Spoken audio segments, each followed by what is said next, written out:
미국의 짐 엘리엇이라는 선교사가 있었습니다.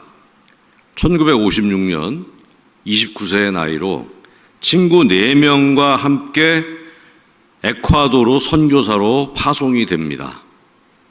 그러나 복음을 한번 제대로 전하지 못하고 원주민들에 의해서 전원 살해가 됩니다. 맹수로부터 자신들을 지킬 총을 소유하고 있었지만 누구도 그 위급한 상황에서 총을 사용하지 않았습니다. 그리고 모두 죽은 것입니다. 당시 시사 잡지는 이 죽음을 이렇게 평가합니다. 이 무슨 불필요한 낭비인가?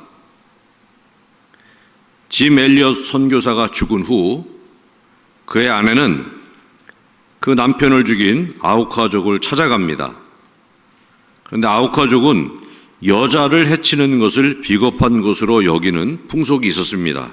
그래서 짐 엘리엇 선교사의 아내는 죽지 않고 아우카족과 함께 살 수 있었고 사는 동안 계속 예수 그리스도의 복음을 전했습니다.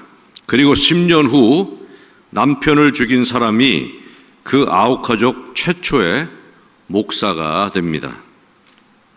그리고 그 책은 고린도전서 15장 19절 말씀을 인용합니다. 만일 그리스도 안에서 우리가 바라는 것이 다만 이 세상의 삶뿐이면 모든 사람 가운데 우리가 더욱 불쌍한 자이리라. 우리가 불쌍한 사람이 아니라는 거예요. 그 말씀을 이렇게 책에 또 그 성경 말씀을 인용했습니다. 이와는 다른 예도 있습니다. 누가복음 12장을 보면 예수님이 비유로 말씀하신 한 부자가 등장합니다. 이 사람은 엄청난 풍년을 경험합니다.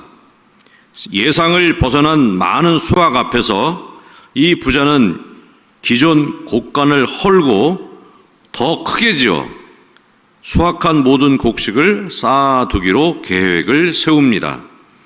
그리고 앞으로 여러 해 동안 사용할 식량과 물건을 곡간에 쌓아두었으니 평안히 쉬고 먹고 마시고 즐거워하자며 자신을 대견하게 생각하고 격려합니다. 그런데 예수님은 만약 그 밤에 하나님이 그 부자의 영혼을 데리고 가신다면 그 모든 일이 무슨 의미가 있겠느냐고 질문을 하십니다. 그리고 이어서 누가복음 12장 21절 말씀에서 예수님은 이렇게 말씀하십니다. 자기를 위하여 재물을 쌓아두고 하나님께 대하여 부여하지 못한 자가 이와 같으니라. 농사의 수확을 자신의 곡간에 쌓아두는 일이 잘못된 일일 수는 없을 것입니다.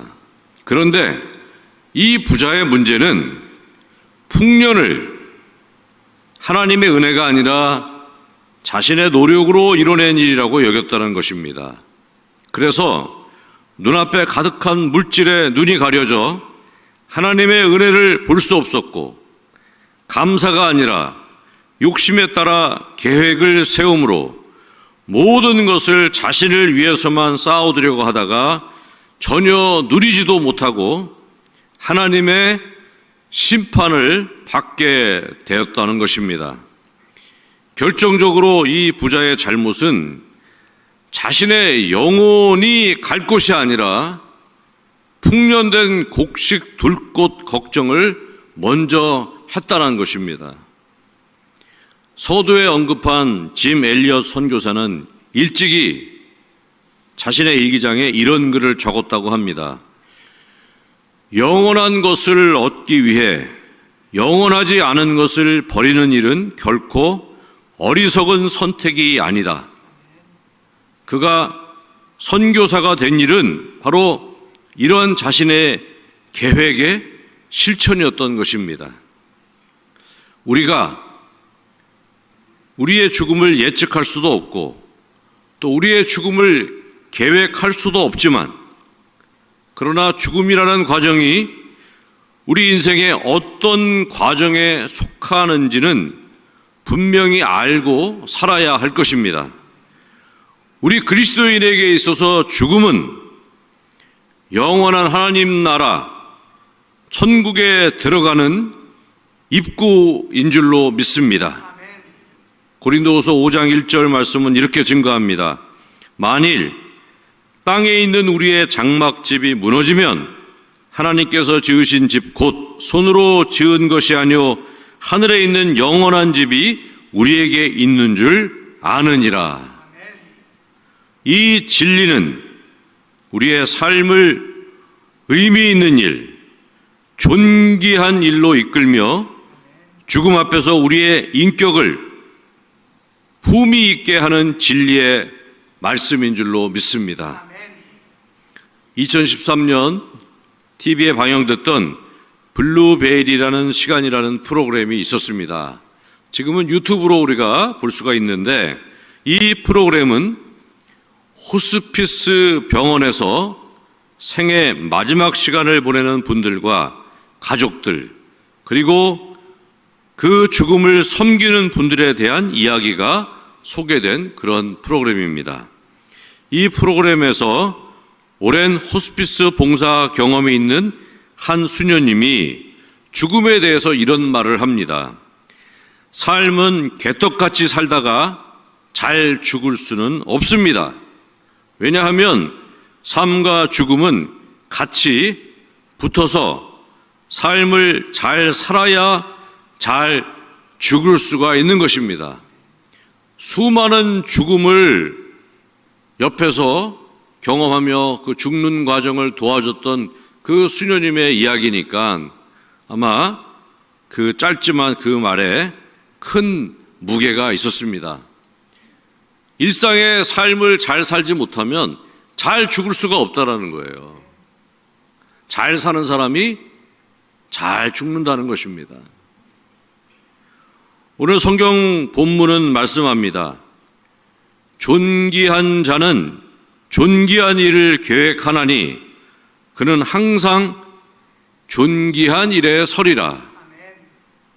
우리는 일상에서 이런저런 수많은 계획을 세우고 삽니다. 그런데 그 계획이 존귀한 계획이 되려면 그 계획을 세우는 사람이 존귀한 사람이 되어야 한다는 그런 말씀입니다.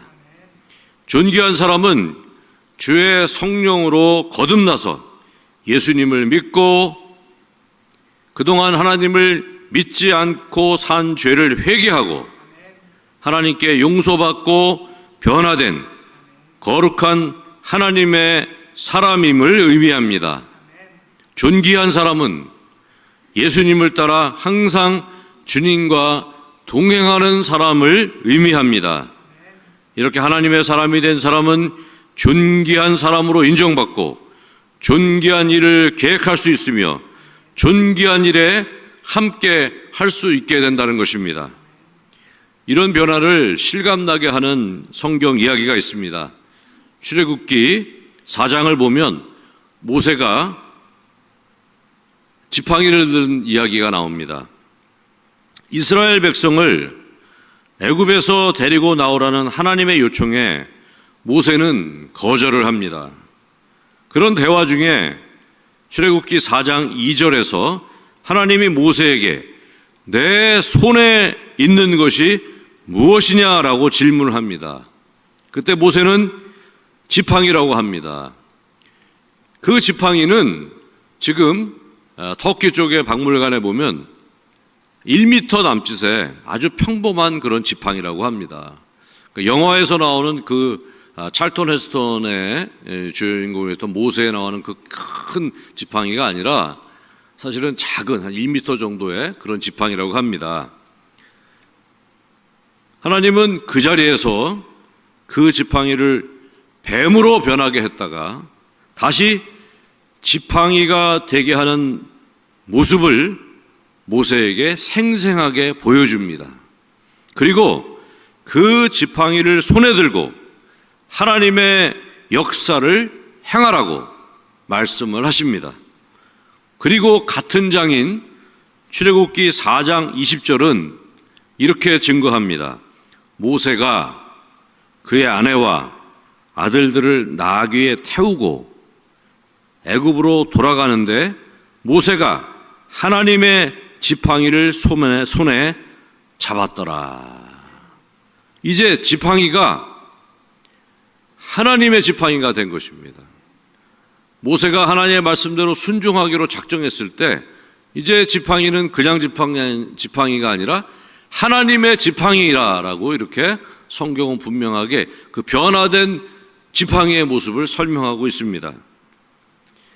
하나님의 약속대로 모세가 그 하나님의 지팡이를 들었을 때 나일강이 피로 변했고 홍해가 갈라졌고 반석에서 물이 났으며 그 하나님의 지팡이를 들고 기도했을 때 막강한 아말렉 군대를 무찌르는 승리의 기적이 일어난 줄로 믿습니다. 평범한 지팡이가 하나님의 지팡이가 되고 하나님의 영광을 드러내는 일에 사용된 것입니다. 존귀한 존재가 된다는 것은 이와 같은 것입니다. 그리고 지팡이는 모세를 상징한다고 할 수 있습니다. 하나님 말씀을 100% 순종할 수 없었던 모세의 처지를 잘 아시는 하나님은 눈에 보이는 지팡이라도 붙잡게 해서 하나님의 일을 시키신 것입니다. 마른 지팡이처럼 이제 나이 80에 무기력하고 무능력한 전혀 쓸모없다고 여겨지던 모세가 하나님과 함께하기를 순종했을 때 하나님의 구원의 역사에 쓰임받는 존귀한 존재가 되었던 것입니다. 모세가 하나님을 의지하지 않고 혼자 계획을 세웠을 때 그는 그저 살인자요, 의미 없는 도망자가 될 수밖에 없었습니다. 그러나 모세가 하나님께 순종하고 하나님과 동행했을 때 그의 계획은 존귀한 계획이 되었고 그리고 그의 모든 일은 존귀한 일이 돼서 존귀한 일에 서게 되는 영광을 누리게 되었던 것입니다. 지금도 하나님은 모세에게 그렇게 하신 것처럼 존귀한 주의 백성을 하나님의 존귀한 일, 하나님의 존귀한 이야기에 초청하고 계십니다. 신학자이며 문학가인 C.S. 루이스가 지은 나니아 연대기라는 책이 있습니다. 이 이야기는 영화로도 만들어졌는데 사실은 이 이야기가 그냥 보면 상당히 그냥 아이들에게 상상력을 자극하는 동화인 것 같기도 하고 또 그냥 마치 SF 영화 같은 느낌도 듭니다만 그러나 사실은 굉장히 신앙적인 내용을 담고 있는 것입니다. 그리고 어떻게 보면 영적인 전쟁을 이렇게 사실적으로 묘사할 수 있는 사람이 몇이나 될까라는 생각이 들 정도로 굉장히 참 이 C.S. 루이스가 가졌던 특별한 하나님과의 교감을 우리가 느껴볼 수가 있습니다. 이 영화의 이 이야기의 주인공 루시는 숨바꼭질을 하다가 어떤 낡은 옷장을 발견하게 됩니다. 그리고 그 옷장을 열자 현실과 다른 세계인 나니아라는 그런 세계가 열립니다.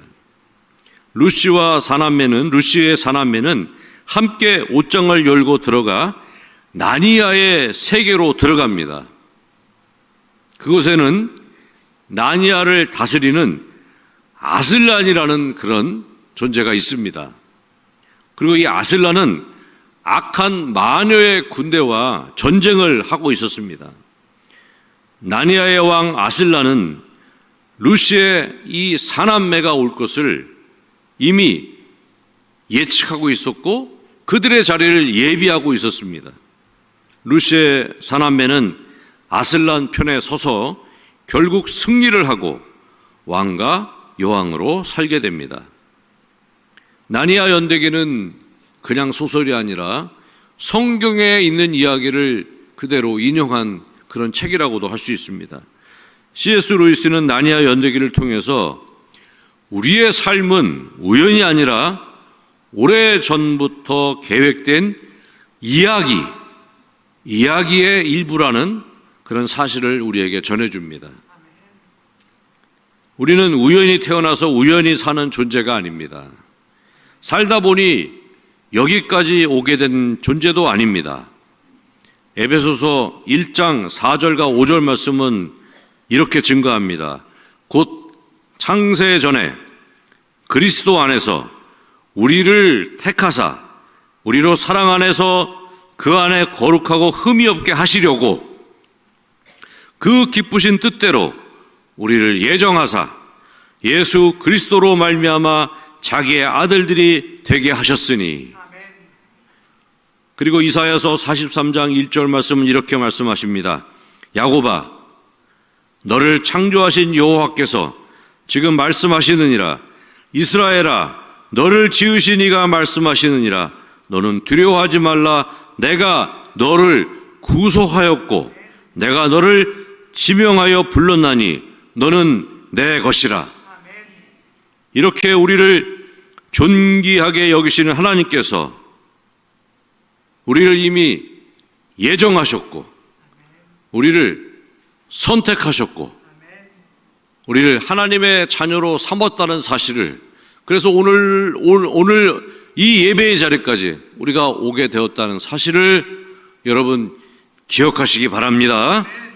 이렇게 우리를 존귀하게 여기시는 하나님께서 오늘 우리 각자에게 부여된 이야기의 옷장을 열라고 초청을 하십니다. 마치 아까 나니아 연대기의 루시가 옷장문을 열듯이 오늘 하나님이 주신 성경 말씀 앞에서 그 문을 열어 하나님 나라로 들어가라고 그렇게 우리를 초청하고 계시다는 것입니다. 하나님이 우리 각자에게 베풀어 주실 그 하나님의 이야기 속으로 우리는 기꺼이 들어가야 합니다. 관찰자나 방관자가 아니라 하나님과 함께하는 주역으로 하나님이 우리 각자에게 계획하신 그 순종과 영광의 이야기 안으로 담대히 우리는 들어가야 하는 것입니다. 혹시 이 자리에 아직 예수님을 믿지 않는 분이 있다면 예수님 믿고 하나님 앞에 회개하시고 예수님의 초청하시는 그런 하나님의 나라 이야기에 우리 각자에게 부여된 이야기 속으로 함께 해 주시기를 주님의 이름으로 부탁드립니다. 그리고 분명히 하나님 편에 선 거룩한 주님의 자녀로서 예수님이 십자가의 대속의 은혜와 부활의 은총으로 부여하신 그 의에 힘입은 존귀한 자로서 하나님의 위대한 뜻에 따라 당당하게 우리는 존귀한 계획을 세워야 하고 온 힘을 다해서 존귀한 일을 해내야 될 줄로 믿습니다. 그렇게 주의 존귀한 사람의 길을 우리는 가야 하는 것입니다. 그래서 젊은 짐 엘리엇 선교사처럼 80세 모세처럼 하나님이 초청하신 이야기의 멋진 주역으로 이 땅에서의 삶을 잘 살아내 주시기를 주님의 이름으로 부탁드립니다. 우리 각자에게 부여하신 하나님이 우리에게 주신 이야기들이 있어요. 이야기들이 있습니다. 지금까지 여러분들이 살아낸 그런 이야기처럼 우리 앞에 이야기가 있습니다. 그런데 특별히 오늘 성경 말씀에 따라서 우리 스스로를 이제 주님께서 의의 옷을 입혀준 존귀한 자라는 사실을 다시 한번 우리가 확인하게 될 때 이제 우리는 존귀한 계획을 세워야 하며 존귀한 계획을 세운 자답게 존귀한 일을 행해야 될 줄로 믿습니다. 이제 이 새로운 이야기에 하나님께서 우리를 초청하고 계신 것입니다. 모세는 80세에 그 이야기에 초청을 받아서 그 나머지 여생을 그렇게 존귀한 자의 스토리를 써내려갔던 것입니다. 여러분에게도 이미 그 이야기 속에서 주역으로 살고 계시겠지만 다시 한번 오늘 성경 말씀 앞에서 나의 삶의 이야기를 다시 한번 써내 주시기를 주님의 이름으로 부탁드립니다. 이제 하나님이 초청하신 존귀하고 거룩한 남편 이야기의 주역이 되어주시기를 바랍니다. 존귀하고 거룩한 아내 이야기의 주역이 되어주시기를 부탁드립니다. 존귀하고 거룩한 부모의 이야기의 주역이 되어주시기를 부탁드립니다. 존귀하고 거룩한 자녀 이야기의 주역이 되어주시기를 부탁드립니다. 특별히 존귀하고 거룩한 성도 이야기의 주역이 되어주시기를 부탁드립니다. 그리고 존귀한 자는 존귀한 일을 계획하나니 그는 항상 존귀한 일에 서리라는 오늘 성경 말씀이 온 삶을 통해서 증거되는 복된 이야기가 우리 모두의 삶에 풍성하기를 주님의 이름으로 축원합니다. 저는 오늘 찬양을 같이 부르면서 주님 앞에서 우리의 존귀함을 다시 한번 찾고, 예수님이 십자가에서 죽으셔서 주신 존귀함입니다. 예수님이 죽음을 이기고 부활하심으로 우리에게 주신 그 존귀함입니다. 다시 한번 우리의 존귀함을 찾고, 내가 이 존귀함 가운데 존귀한 계획을 세워서 존귀한 일을 함으로 하나님께서 나에게 주신 나의 남은 생의 존귀한 그런 이야기들을 주역으로서 하나님을 따라, 예수님을 따라 그렇게 써내려가겠습니다 라는 그러한 각오를 하시면서 스스로를 좀 축복해 주시고, 더 나아가 이 찬양 부르면서 옆에 분들도 함께 축복해 주시되 최소한 5명 이상을 축복하시면서 이 찬양을 같이 부르도록 하겠습니다.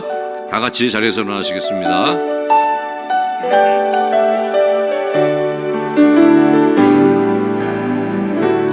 당신은 소중한 사람, 당신은 존귀한 사람, 이 세상에 하나뿐인 당신은 너무나도 소중한 사람. 처음 다시 부르겠습니다. 당신은 소중한 사람, 당신은 소중한 사람, 당신은 존귀한 사람. 우리 같이 축복하겠습니다. 이 세상에 하나뿐인 당신은 너무나도 소중한 사람, 그런 당신을 사랑해요. 그런 당신을 축복해요. 사랑받기에 합당한 당신을 주의 이름으로 사랑합니다. 당신은 소중한 사람, 당신은 존귀한 사람, 이 세상에 하나뿐인 당신은 너무나도 소중한 사람,